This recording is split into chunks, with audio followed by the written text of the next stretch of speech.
That of course doesn't in any way lessen your faith or belief in Lord Ganesha. So, but at the same time also, we can have the satisfaction of telling ourselves that you are equally dedicated to the cause of biotechnology.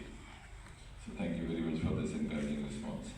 Now, I think at the outset I must compliment Dr. Rajesh.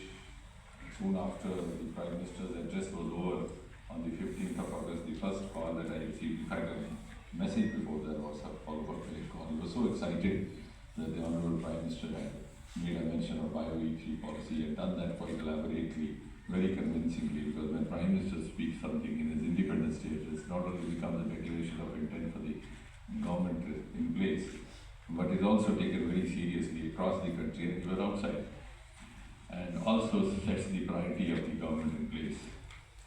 And therefore, one day later, he suggested to me that now, to live up to the tall order that Prime Minister has placed before us, we should be doing something. So I said, okay, you create something, and I'm glad that he's very innovatively come out with this idea, which will be very engagingly involving the youth of this country. Now, as the Principal Scientific Advisor was mentioning, it's been 1 year since we had this policy.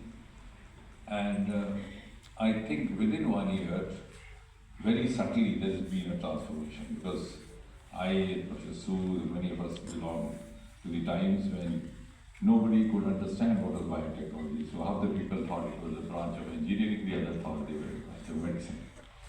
So it was very difficult to figure out at that time whether it was an engineer's concern or a doctor's concern.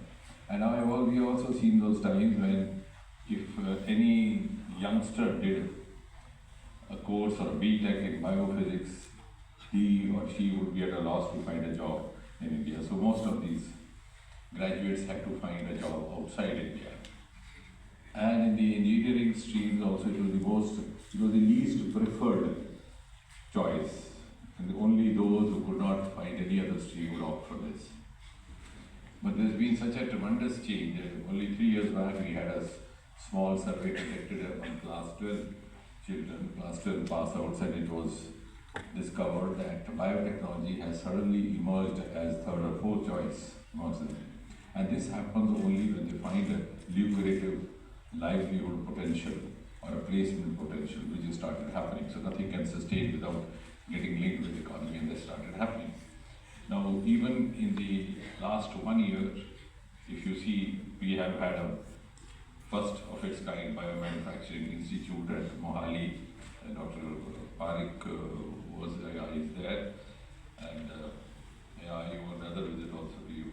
And we also launched the DBT Birag Mulankar, Bio Enablers, then the Bio AI hubs have been launched, Bio cells have been sought to be created in each of the states. Assam and Gujarat were among the first, and we were also among the first to have signed a formal MOU between the Department of Biotechnology and Department of Space, because as Professor Sood was mentioning, most of these experiments conducted by Shubhashu on board the Axiom were created and developed by the Department of Biotechnology, and in fact, these were the experiments which were actually meant to be conducted by a biotechnology, but we couldn't have sent him up these spaces. Someday we might. So I said we should have, because in fact I was telling Subhashu also, I said what you did was in fact a biotechnologist's job, and I must appreciate you that you proved to be a good learner and tried a big perfection. But next time when one of you goes up, we'll be trying to train a biotechnologist to do that. And also